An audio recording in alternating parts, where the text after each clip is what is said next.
1 euro de don pour le 190, c'est 16 euros de coûts évités pour l'assurance maladie.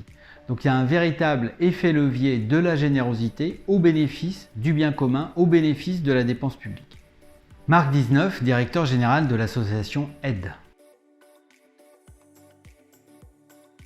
Alors le 190, c'est un centre de santé sexuelle dont l'objet est de casser la dynamique de l'épidémie de VIH chez les hommes homosexuels à Paris en leur offrant une prise en charge globale pour leur santé sexuelle. Et cette prise en charge, elle demande du temps. C'est une prise en charge individualisée. Sans la générosité, on ne pourrait pas prendre le temps nécessaire, on ne pourrait pas réaliser les dépistages nécessaires pour arriver à casser cette dynamique de l'épidémie d'infection à VIH. C'est environ 4000 personnes par an qui sont suivies par le 190. D'un côté, le coût pour l'assurance maladie sans le 190, pour la prise en charge des personnes vivant avec le VIH qui vont se contaminer parce qu'elles ne bénéficieront pas du soutien et de l'accompagnement du 190, c'est 14 millions d'euros.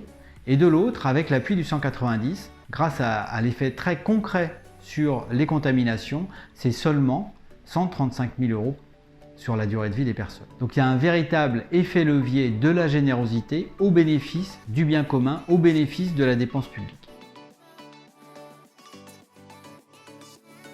Donc la générosité pour le 190, c'est près de 600 000 euros par an. Ce que permet la générosité, c'est l'innovation. Donc ce que permettent les donateurs, c'est de porter des projets qui ne sont pas encore dans les cadres, dans les clous des politiques publiques de santé, et ensuite de les dupliquer, de les faire valoir et que ça devienne la norme. Ce qui était exceptionnel grâce à la générosité va peu à peu devenir le standard commun qui va permettre de casser l'épidémie d'infection à VIH.